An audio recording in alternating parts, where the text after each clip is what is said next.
Good morning, good afternoon, everyone. Here we are for the next webinar in the series of the Higg FEM verification trail. Today we will be speaking about energy and greenhouse gases. I hope that you can hear me well. If there is any issue, you can send a message in the question function, and I will explain how that goes very, very soon. All right, great. So my name is Karin Ekberg, and I'm the founder and CEO of Leadership and Sustainability. We are a global consulting and verification company working a lot on the strategic level with brands and retailers, always in the textile sector and a bit in the wider consumer goods sector as well. And we also have a lot of work going on in the supply chain area. And we are chemical specialist verifiers. We are also SLCP verifiers, and we also have BRM verifiers. So I myself, I'm a chemical specialist verifier and also BRM verifier. Okay, and just briefly also to remember that these materials, they are copyrighted by Sustainable Apparel Coalition, and some of the slides are also from Leadership and Sustainability. So all these materials are copyrighted. And now let me explain to you how to use the control panel in GoToWebinar. You are all on mute today. We have a very large audience, and then it is much better for the audio quality if everyone is on mute. So I hope that you have understanding for that. And but you are really welcome to send us questions during the entire presentation and via the question function. And you can see here what it looks like. You click the drop-down arrow to open up the questions. You can type your question and then you send it off. And we will be following up with everyone who has registered to this webinar, and we will provide you a link to the recording, but also to the presentation. All right. And now the agenda for today. We have a packed agenda for today. We have a lot to go through today. We will just give a really brief introduction about the verification trail and the purpose, and then we will speak about quantitative data management. So this section, quantitative data management, is really focusing on the energy section, on the water section, and the waste section, where you have a lot of quantitative data to be managed. You are measuring, you are setting goals, you are normalizing, setting baselines, and you are following up on goals. And therefore, we think that it is important to specifically also discuss how to do this in a good way. And then we will dive into the section 3, the energy and greenhouse gas section, and we will walk through all the questions in this section. We have a few examples for you as well. We will also be talking a bit about science-based targets and the different scopes, scope 1, 2, and 3 of climate emissions, and then we will have time for question and discussion and a discussion specifically. But as I mentioned, you can send your questions throughout this webinar. I will also mention the purpose and the value of benchmarking for you and who we have in our teams. And let me see, I see that we already have a question. Yes, there is one question about the deadline for the self-assessment until 30th of April. So the last day of April is the deadline that SAC has communicated to complete and post your self-assessment. If you are not able to do that, it's the only reason for doing that, or the main reason for doing that, is that you would be part of the benchmarking of the first benchmarking group. If you post your module later, it is fine, you can do that, and then you will just be part of the benchmarking in a later cycle, so to say.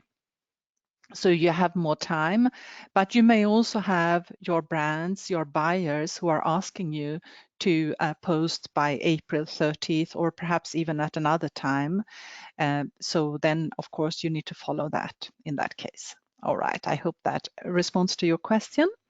And then we will also be speaking a bit about our team and our global presence, and also show you our team for the entire team of leadership and sustainability. And now the verification trail and its purpose. So the purpose with this is really to give you the opportunity to gain a better understanding of the Higg index and the Higg FEM, of course, in particular, and its meaning for your company. And so we will walk you through section by section. So we have all these different webinars day by day. On Friday will be the next webinar. And today, as I mentioned, we will be focusing on energy and greenhouse gas emissions. And we also would like to give you a deeper understanding of the requirements within the questions. So you will know that every question has a lot of additional guidance that you need to meet in order to be able to say yes to the question. And I see that we have one more question here. Okay. Yes, and someone also mentions here that we have a brand that asks us to post the module by end of March. And yes, then you need to engage then with your brand and do accordingly. All right. Okay, and then what are the different steps? So the first of all, of course, is for you to buy the modules, to buy the FEM, and if you are going to verify, to buy the VFEM as well. Then you complete your self-assessment. If you are going to verify, you engage with a verifier. There are lots of verifiers available. There are different verifying bodies. And usually they will ask you to provide some information about your factory so that the proposal can be tailor-made to you. Because it really depends. If you are a very, very small facility with not so complex processes, we will need much less time than if you have a larger facility with perhaps a lot of wet processing, for example, and a lot of chemicals used in your factory. Then we will need more time. And that is what we need to understand in order to prepare a good proposal to you. And then you make your self-assessment via the VFEM available to the verifier. And the verifier can then review the documents, let you know in advance also if there are documents that are still needed in order to be able to do the verification. And then, of course, the verifier should send an agenda ahead of the on-site or the off-site visit. And you are allowed to do both on-site or either on-site verification or off-site verification. It is up to you to decide. It may be that the brand that you are selling to requests that you do an on-site verification.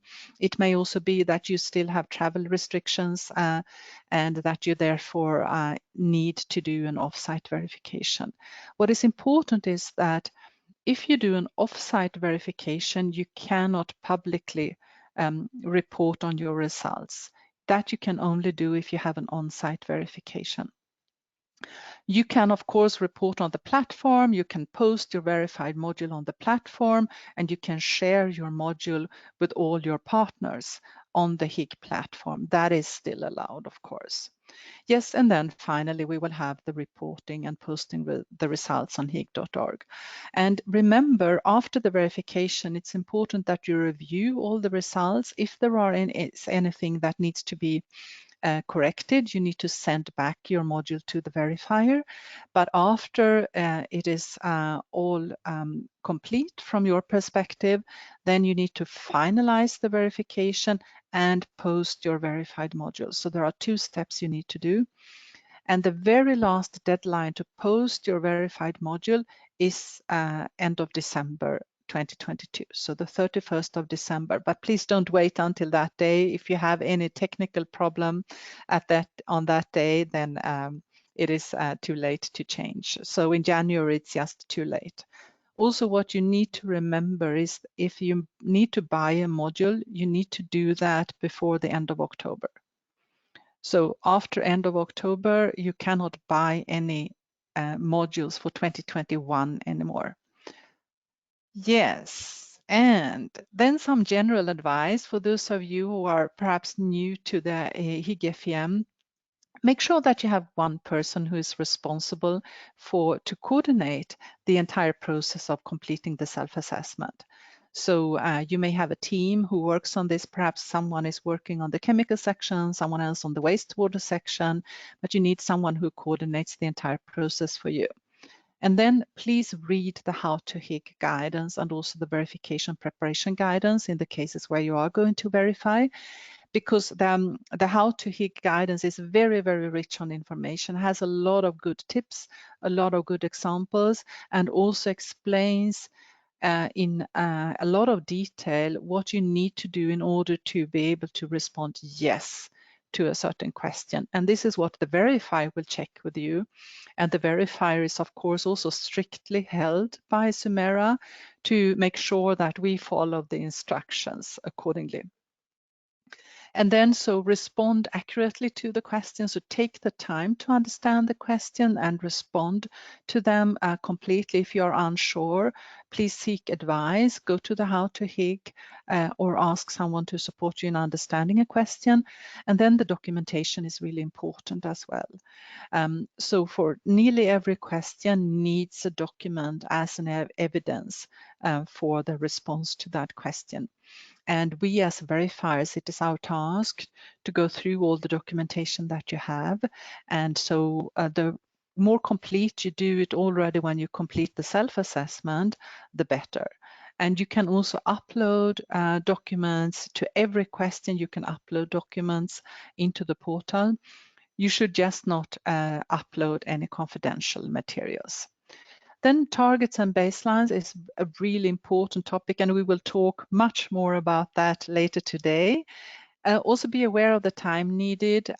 If your deadline is end of April, please start already now, organize your team, start understanding the questions, start collecting the documentation so that you also have some reserve time towards the end of April to finalize everything. And then, of course, this is not only about the Higg scores that you get. This is really about using the Higg FEM as a tool to improve your performance year by year. So that's the ultimate goal, really, to make sure that that we can support you as well to improve your performance year by year.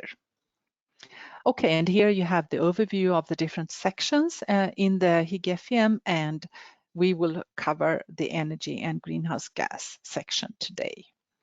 And now let us take this deep dive into the quantitative data management.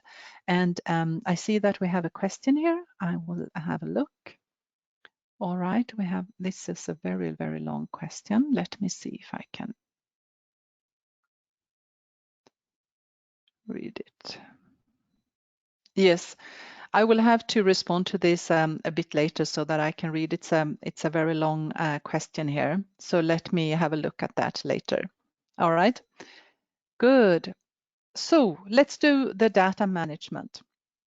So the data collection is a really important piece of completing the Higg FEM, specifically for the energy, for the water, and for the waste sections. And we as a verifier, it is also specifically our task to support you in doing this and making sure that everything that you have collected, that we can trace that back to the source data in your factory. So we should review all aspects of how you track your, for example, energy consumption, and make sure also that your data collection processes and your data sources, that they are correct. If you are using invoices, if you are using on-site meters, for example, excuse me. And then we will also review the process and the tools used to aggregate the data. And if there are any inconsistencies or errors that are noted, we should, of course, correct the data. So the goal here is always to have the data correct in the final version of the Higg FEM in the verified module. So it is not so bad. Let's say if there are errors still, we can then correct them together. But it is your work to do the to do any calculations or so. The verifier should not do the calculations for you, because obviously we are the ones who should verify your work, but we can guide you in how to do that. And it's our task as well. And we see this in our verifications, that management of data is really quite challenging. And that is also why we think it is important to focus on this topic here specifically. Also, one other thing where we always see difficulties, this is with the factor 1,000. Are you reporting in kilogram or in ton? And then correspondingly, you need to make sure that you have the correct factor 1,000, so to say, in your calculations. Then please collect all your data. And I always say, do it into one spreadsheet with different tabs, one for energy, one for water, etc. If you have all your quantitative data reporting in one spreadsheet, it is much, much easier to keep everything together and to keep everything consistent. And also keep all data complete with a clear indication of the units as well as all calculations. We sometimes see during verification some calculations are made, but they are not documented, or that a lot of calculations have been done and they haven't been documented either. So please make sure that you always, when you calculate your baselines, for example, or when you calculate your different conversion rates or recycling rates, that you explain exactly how you have calculated.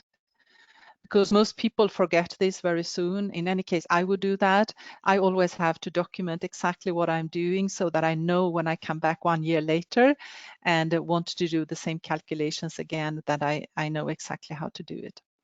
So please make sure that you have this documentation in one spreadsheet. And if you have your invoices and different meters that you have been reading, etc., you can then have one folder where you put everything into this same folder. And then make sure you also compare your data with the original source, for example, the invoices or the meter readings that you have. And you can also engage someone internally to support you with the verification of all your data. And this is really recommendable. It's in any factory, you will have a lot of persons who are really good at numbers. So I'm sure you will find someone who can support you, perhaps from operations or from finance, who can support you in this. And then also make this plausibility test. Ask yourself, does the number make sense? So if you have a number of, yes, I used 50 million cubic meter of water in 2021, ask yourself, isn't this a bit of a high number? Is this really, really correct? Can this really be realistic?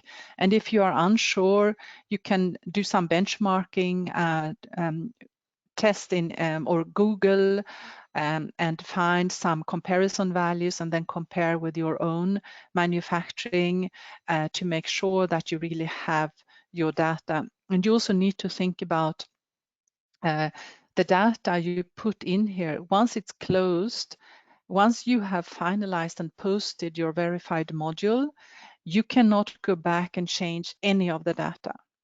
So if it is wrong, it is just wrong, and it will stay there basically forever. It cannot be changed. And so also accordingly, the data that you will be sending to the brands you are selling to will also be incorrect, and potentially they may have aggregated corporate goals for water savings, for example, and these numbers may also be incorrect from their side, or they need to correct it manually. So there are a lot of things to think about, but I can tell you that once you have set up this process for yourself and developed this template for your data management, you will see that it will make your life much, much easier. And I see that we have one more question here. Who should conduct the internal verification of our data? Yes, an example, you can ask someone in operations who can support you, or perhaps also someone in your financial department. And it can be anyone who is good at numbers. So it's really just a matter of having someone who can spend 1 or 2 hours looking at the invoices, compare the data, and reviewing it with you. And usually also your operations people, if you are an environmental responsible and you have your operations people, they usually also have a really good feeling for the numbers, if they are correct or not. All right. Good. And then normalizing. And this is also something you do in those 3 sections, in the energy, in the water, and in the waste section. You have to decide if you want to do an absolute baselining and target setting, or if you want to have a normalized one. And the absolute one, there you just take your, for example, your annual consumption per year. So like this example here, 1.5 million kilowatt hour per year, that's your absolute energy consumption. Your normalized consumption is based on the actual production volume or another operational metric that you have. So then, for example, it could be 0.15 kilowatt per unit of production, per t-shirt perhaps, or per employee as well. So it depends a bit what you should relate it to. Should I relate it to production volume? That makes sense if the variable, if the parameter is depending on your production, then you should relate it to production. But perhaps you are not using water, you don't have any wet processes, so you have only a domestic water use, and then it might be better to relate it to the number of persons employed in the factory. But it is up to you to decide. Higg FEM doesn't require that you do neither absolute nor normalized. It's up to you to decide what works best in your factory. Sometimes it is a really good idea to do a normalization, because if you have a lot of fluctuating production, you will have fluctuating energy consumption usually. And then it makes sense to normalize it to keep that KPI more stable. And you can test for a few years, what does this mean for me if I would normalize, and then you need to find out what works best for my factory. So normalization is recommended for production dependent indicators, as this provides for better year-over-year comparison of data and therefore is more useful and give more actionable analytics. I see that we have one more question here. Yes, for domestic, normalize it needs to divide on production or number of employees. Yes, if you have only domestic water use, then it is really your water consumption will be dependent on the number of employees you have. And then it's better to relate it to number of employees. That's correct.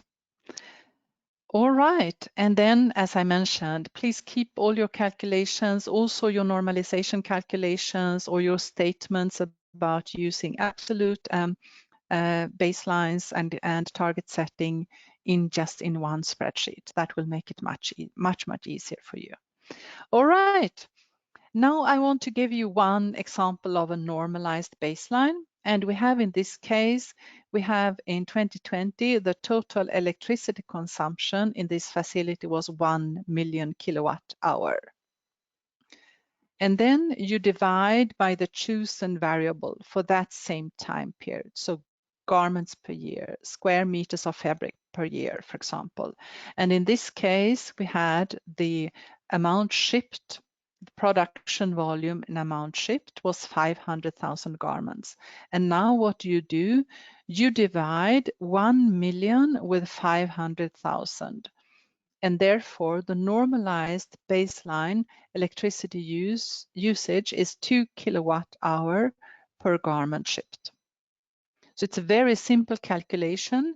You take your annual consumption value and you divide with the production volume, for example, or with the number of employees, if that is the case, for example, in the domestic water case that we already talked about as well. All right, and then setting targets. So you need to set targets in order to be able to measure your results. I know that it is sometimes difficult to set a target because you don't have the confidence that you will reach it, you don't have the proof that you will reach it, but you will never have that because a target is always future oriented. So you always need to take a bit of a jump and say, okay, I have investigated my main energy consumption areas, and I know that I can focus on this and this. I know that I can do this and this, and I believe that I can save 5% in the next 3 years, for example. So, and then you set this target, you work towards it, and it will help to drive your performance improvements. And of course, sustainability, as you know, is a journey of continuous improvement. So here is just a few examples what it might look like for energy. Your result in 2021, your consumption was 1 million kilowatt hour. Now you want to save 50,000 kilowatt hour, and then your result in 2022 would be 0.95 million kilowatt hour, and so on. And you see the similar examples for water and for air emissions as well. And I see that we have one more question. So let us go here. Yes, so this question is, what is better, normalized or absolute? Well, it really depends on your facility. If you have if your main energy consumption, for example, is in your production, then when your production changes, for example, during lockdowns, your production is reduced, then also your energy consumption will be reduced, will go down. And in any cases where you have this fluctuation in your production volumes for parameters that are relevant for your production volumes, then it makes sense to normalize, in my view. That is my perspective on it. Then it is always good to normalize because the normalized values will stay more constant. And when you do an actual improvement in energy consumption by, for example, installing another machine or installing servo motors on your sewing machines, then you can see that in your KPI, your normalized value will actually be reduced. If you are working with only absolute numbers, it's difficult to see if your reduction in energy consumption is because you have reduced your production or if you have actually implemented an energy saving action. And then we have one more question here. If the energy consumption is higher than the baseline year for reporting year due to increased production and increased machinery count, in this case, what do we need to do to get good scores? Well, if you have set a baseline and you have set an absolute baseline, and then you increase your production and also increase your number of machineries, it is not so strange that your energy consumption will be increased as well. And that is exactly why you would be using normalized values. So I would recommend that you have a look at if it would make sense for you to use normalized values instead. Because if you are using normalized values and you are actually adding machines to your machinery park, then and increase your production, then probably your KPI, your normalized KPI will stay more constant and should not increase. All right, so then regarding action plans, of course, once you have set targets, you should also develop your implementation plans and action plans. And there is a template from SAC here. You can click on this link and then you can find this template here. And here is just one small example. It's not a complete table yet, but you can see some examples of what it may look like. All right, and then furthermore, what is important really to check in every respect regarding your data, and that is to check, do I have complete data reporting? Is it accurate? Is it also consistent year over year? So for example, you should not be changing. One year you have absolute numbers, and another year you are using normalized, and another year you are using absolute again. You should be consistent in your approach. So you define your approach at one point in time and say, okay, I take my 2019 as a baseline, and from here onwards, I will always work with the same calculation formulas, etc. Transparency, of course, and then the quality management overall is, of course, important. And now, let's move now into the specifics of the energy and greenhouse gas section. So, according to the Higg guide, what we are doing in this section is we are tracking all energy and fuel sources. We are identifying the factors that contribute the most to the energy use on site. This is really important to know, where am I using the most energy in my site? Then you set normalized baseline for energy use, and you set normalized targets. Actually, this is not entirely correct, because you are allowed to set either absolute or normalized. It is up to you to decide. I think it is my preference for normalized that made me write this here. But I will change this. You have the choice. It is up to you to decide. Okay, good. And then you you define your action plan, and then you should demonstrate your reductions against the baseline. And now, what is the different energy usages that you can have? You can use coal, natural gas, petrol, diesel, fuel oil, LNG, biomass, solar, photovoltaic, geothermal, hydro, wind. And LNG was also reintroduced in Higg FEM 2021.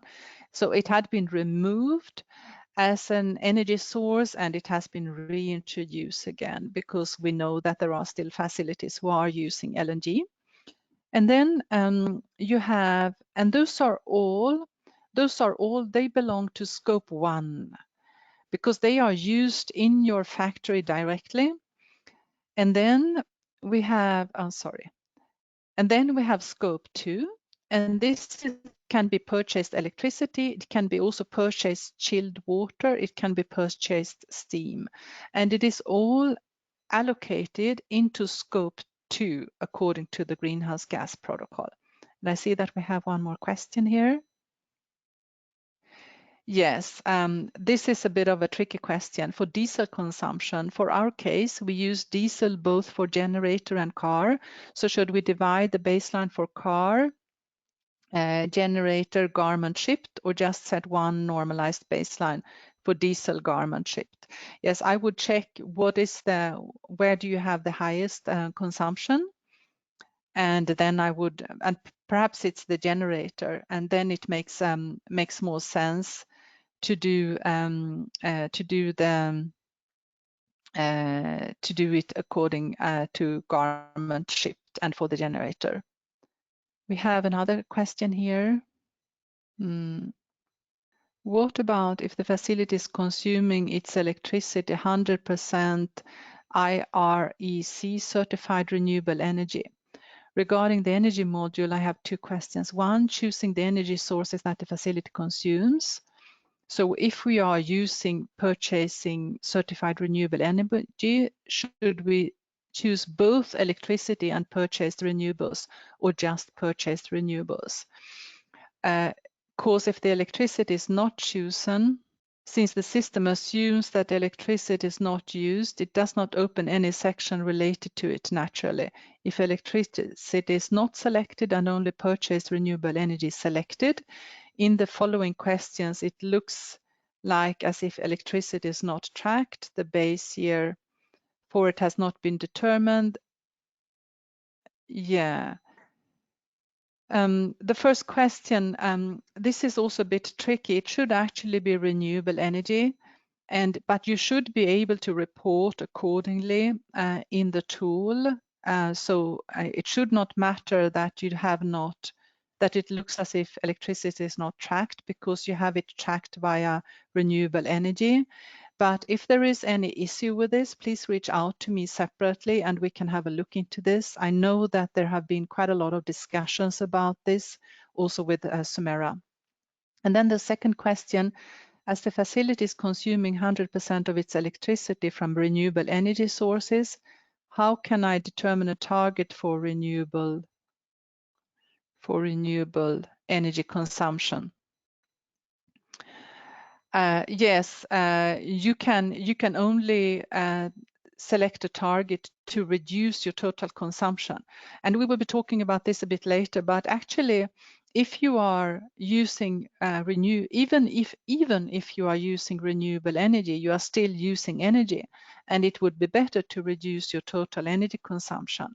So it would still be effective to try to reduce the actual energy consumption. I have half a year with purchase electricity and the other half is with renewable. Yes, then you should report accordingly. So the purchased electricity consumption and the renewable renewable energy consumption that you have. All right. Good. And then we have a list here of common machines and equipment, boiler, motors, HVAC, incinerators, etc. And you will be listing them later also in the air emission section. And now I wanted to explain also scope 1, 2, and 3. So scope 1 are all direct greenhouse gas emissions. So it's the gas you consume, the oil you consume, if you are using coal, etc. And scope 2 are the indirect greenhouse gas emissions. So these greenhouse gas emissions are not generated on your site like scope 1. They are generated outside where the electricity is produced, for example, or the chilled water is produced. And then we have scope 3, which is other indirect emissions. And you can see here in the illustration, the scope 3, the indirect here could be employee commuting, could be business travel, could be transportation, could be use of sold products, end of life treatment of sold products. So there are lots of different options for greenhouse gas emissions in scope 3. And for you who are using the Higg FEM tool, the Higg FEM tool will provide a greenhouse gas calculation for both scope 1 and scope 2 for you. All right, and now let us get an overview of all the questions in the energy and greenhouse gas section. So at level 1, we have only one question, tracking all your energy sources and their consumption values. So in order to get all the points here, you need just to respond to this question. And then at level 2, we have several questions. And at level 3, we have the above and beyond questions. And now let's go through them question by question. So the tracking the energy sources, you will be giving the information about which energy source you are using, the tracking, the quantity that you are using on an annual basis, the method you have to measure it, and the frequency of the measurement. And so you should also apply the principles of completeness, accuracy, consistency, transparency, and data quality management.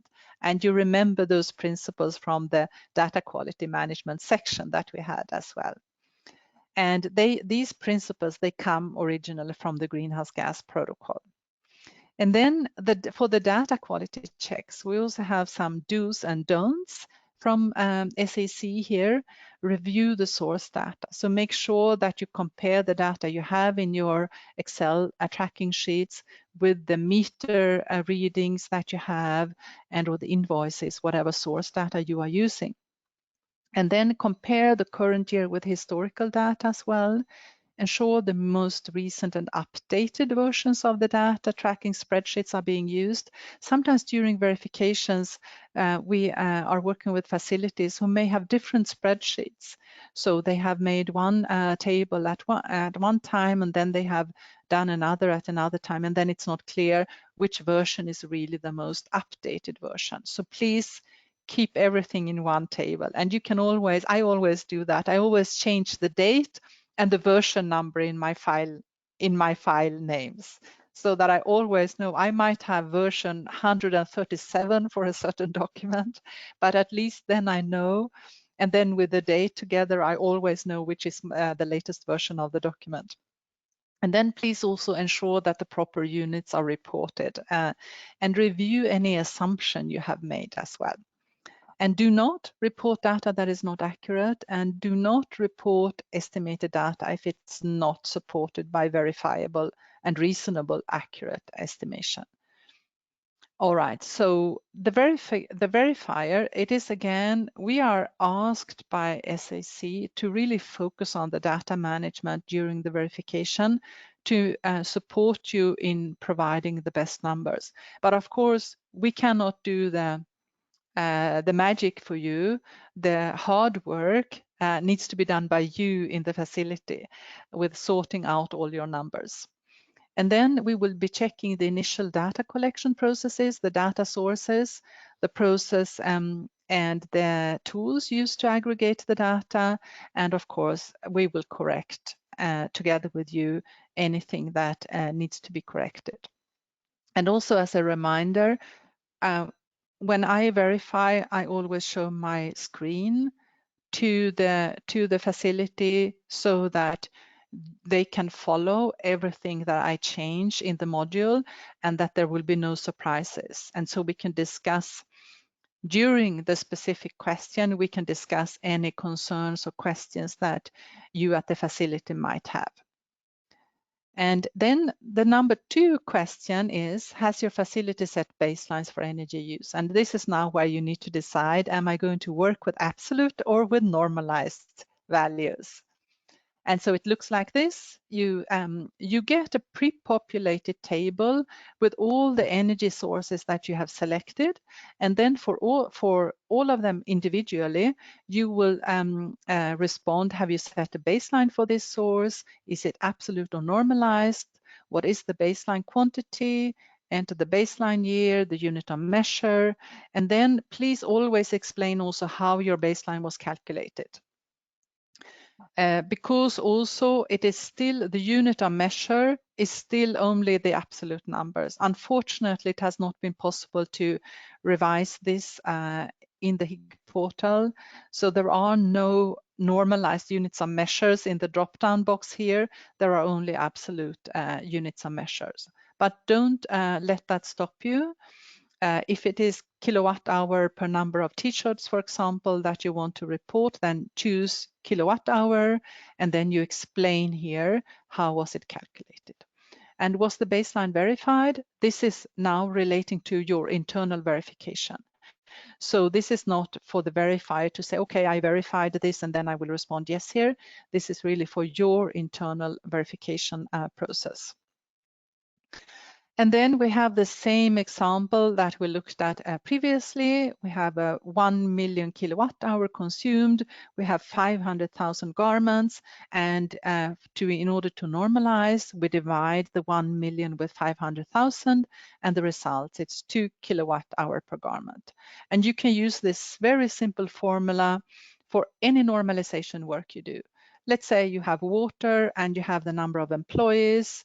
Then you take the total water consumption that you have, and you divide with the total number of employees you have in the facility, and then you get your normalized water consumption. Okay, and then question number 3 is really important as well. And this is, does your facility know what facility processes or operations use the most energy? And this question is here in order for you to make sure that you can focus on the processes that use the most energy. So because when you set your targets, of course, you need to, and in your implementation plan, you need to focus on the processes where you can actually save energy. And most of the time, it is also in the processes where you are using most of the most energy. So that's the reason why you should do a ranking of your machines. So please go ahead and do that. You can do that by doing an energy audit, an internal or by an external, or you can do that by metering. If you have a lot of meters for all of your processes, then you can do that. Or you can also do that by the installed power. So if you know the machines you have, if you have a machine list and you know the installed power and you know how often, how many hours they operate per year, for example, then you can actually calculate their energy consumption. Of course, nominal values might not be exactly 100% correct according to the actual operations, but still you will get a really good indication of where you are using the most energy. Then setting targets. Has your facility set targets for improving energy use? And here you can see, have you set a target? Yes. What is your target change? And now you should be reporting for percent. So in this case, it is -3%. And in this case, we have a normalized target as well. And then you should describe the measures planned to achieve this target. So the energy reduction target, it should be based on a formal evaluation of improvement opportunities and actions. It should define the exact target quantity, and you need to decide again, should it be absolute or normalized, start date and end date, and the measurement units. And also it should be ensured that the target is relevant to reducing the site's energy use. So don't focus on the very, very small things, but try to find the low-hanging fruits, try to find also the big potential, and also make sure that if you have a baseline that is absolute, then you should also set an absolute target. If you have a normalized baseline, you should set a normalized target. So they should always be harmonized, either both absolute or both normalized. And I see that we have one more question here. Let me see. Different in normalized value of current and baseline year. I'm not sure I understand your question exactly. So yes, you have, when you set your baseline, you decide, okay, I will have the baseline year 2019, and then you have your normalized value for 2019.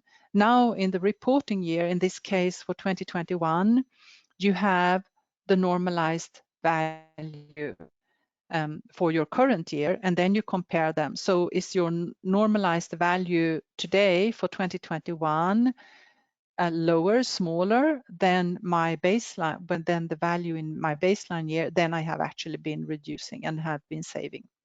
All right, so you compare those. All right, and then again, when you report your targets, review the target to ensure that you have covered everything.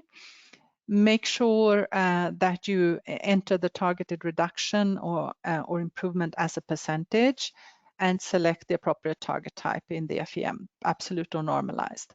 And then please also provide sufficient details on how the target will be met in that field that I was showing you on the screenshot. We often see that this is very short and very general. Please be very specific. You need to be really, really specific about all actions you want to take in order to reach a target. Otherwise, you will not reach it. But the more specific you are, the more detailed you are in your action plan, the better the chance that you will actually reach your target as well. All right. So do not report a target that is not accurate. Do not report a target that is based on insufficient data. Do not report an estimated target if it's not supported by an accurate estimation methodology. And now the greenhouse gas target. So this is still question number 4. And there is an added question here. Has your facility set targets for reducing your facility overall greenhouse gas emission.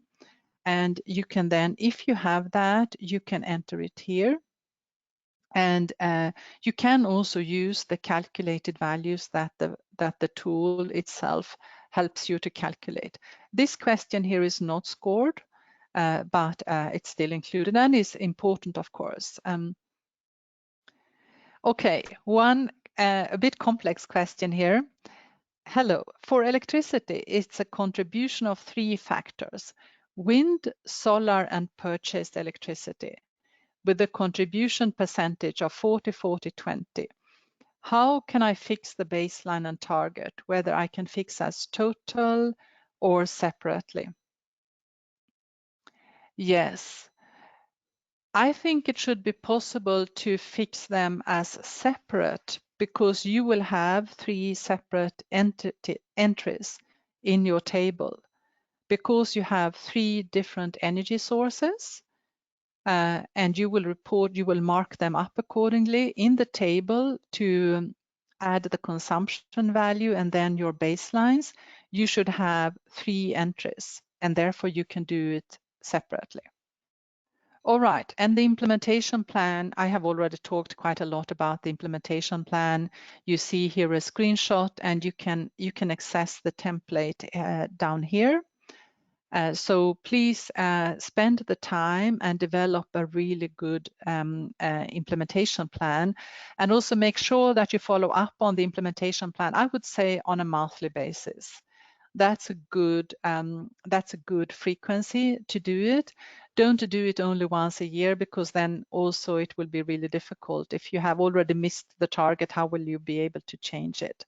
But if you are looking into your goals on a monthly basis, then you have a much better chance to also be able to complete and meet your targets. All right, and then the next question, logically, has your facility improved energy consumption compared with its baseline? If yes, select all sources of energy that have been improved. And we will ask to see a lot of information here. So we will want to see your reports in Excel, then your calculations, the quantity with indication of the unit of measure. And you can see here also what it looks like, what you need to complete in this table. So again, this table will be pre-populated with all your energy sources that you have indicated. And then for each and every one individually, you will be responding, did I improve my energy consumption for this source? You select the baseline year, you respond with the quantity, so minus 5,000 kilogram for coal, for example, unit of measure, the percent change. So this is now in percent. Is this absolute or normalized? And then you should also again describe what you did in order to reach this or to do this improvement. And again, I will not go through all this detail here, but this is what Sumera and SAC has added actually last year for the additional information that they will be looking for you to complete and for us as verifiers also to check.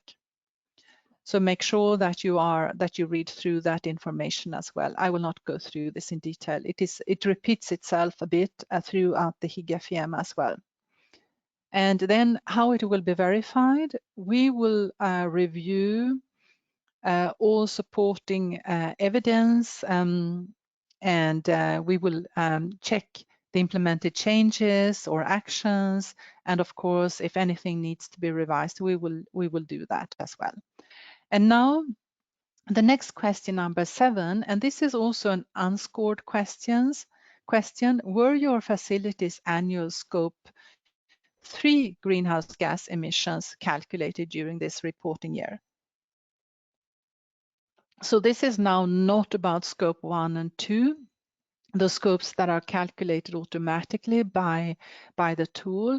This is about scope 3. So this is about everything that happens outside your factory and is not then like electricity, which would be scope 2, but everything that you can see in those arrows here with scope 3. And as I said, this is still an unscored question. If you want to do this, it's quite a large project to do. It's quite complicated to do. And but it is also worthwhile to do, and you will also see that many brands today, they have committed to science-based targets, and they might even be asking you if you can support with this. And I see we have another question. Okay, currently we have set the baseline from 2020, but in that year factory was impacted by the pandemic. So there was a low employee small order, and now in 2021, all usage, energy, water is increasing because order increased too, and back to normal. Is it all right we set the baseline still from 2020, or should we change to 2021 data? This is a great question. I do not recommend to use 2020 data as baseline data because you will have exactly the same the problem you have here, especially if you are using absolute values. For normalized, it might be better, but still, because you might have like, you know, a base consumption of electricity, for example, in any case, because you have offices and you have the buildings that need to have the light, etc., and need to be operating. So in general, I don't recommend using 2020. I would rather than use 2019 if you have rather stable values then, or in 2021, or use 2021 moving forward. If I fix separately, wind and solar have positive impacts, but purchased electricity has negative impact in terms of normalized, my per PC energy consumption keeps on increasing. Yes, that may be the case.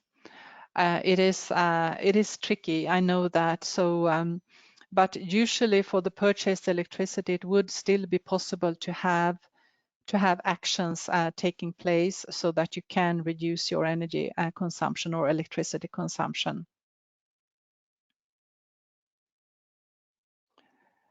All right, let's move on. I see that we're also actually already at time. I will probably need a few more minutes from you today, but we will soon be finished. So let's move forward here. And here are just a few examples of scope 3 emissions. In this table, you can see all the different categories of the scope 3 emissions. Then I wanted to talk to you also about the relevance of offsetting and the relevance also of renewable energy.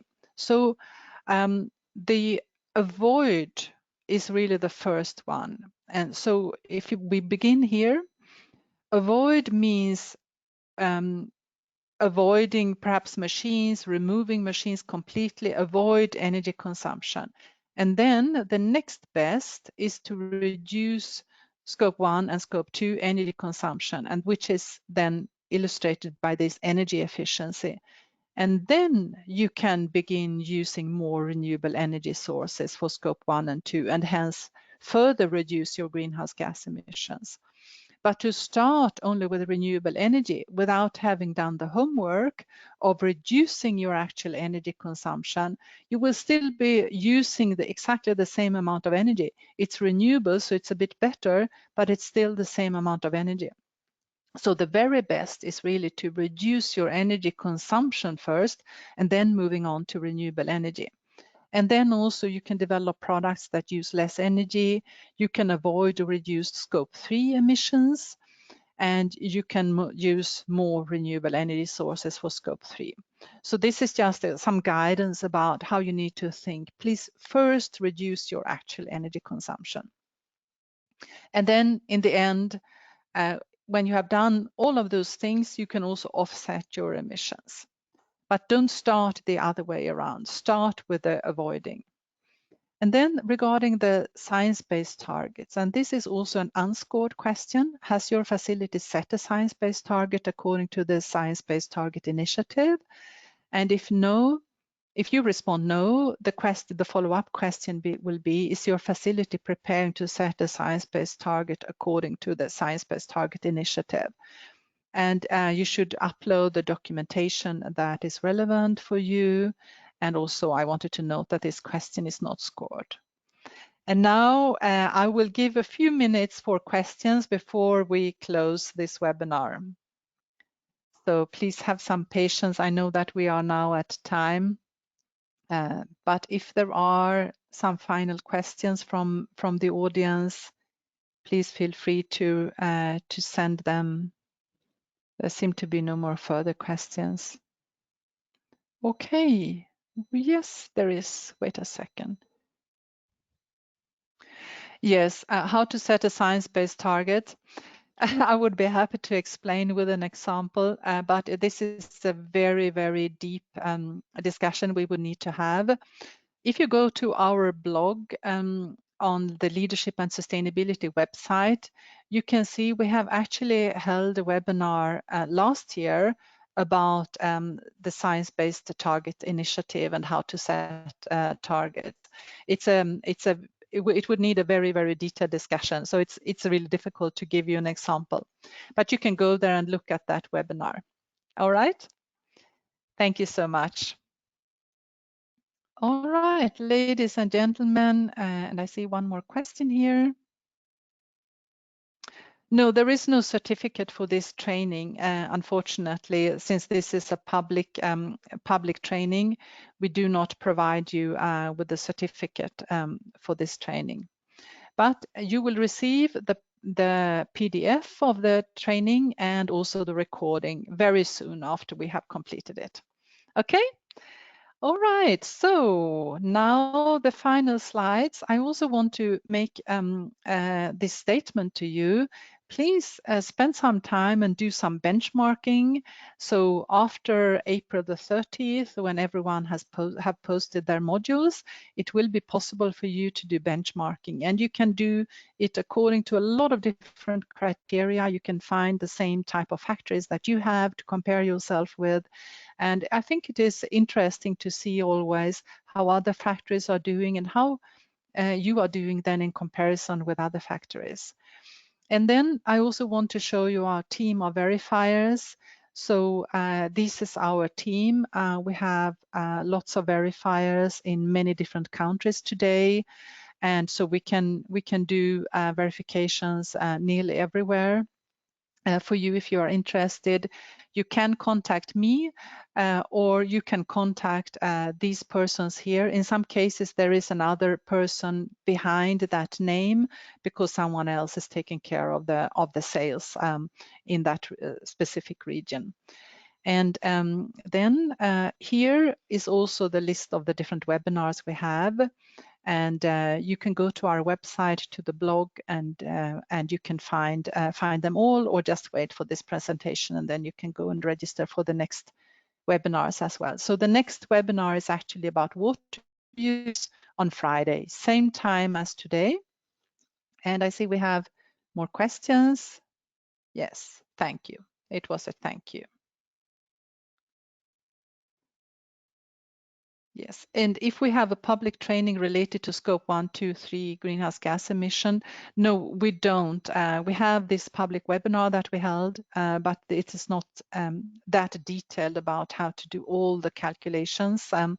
But you can reach out to us individually, and then we can have a conversation about that. All right, so with that, I have also here our entire team for you. And then I just want to say goodbye and thank you so much. There will be a survey at the very end here when we close this webinar. Please complete the survey for us. And I hope to meet you again on Friday, and have a good rest of your day. Bye-bye. Bye.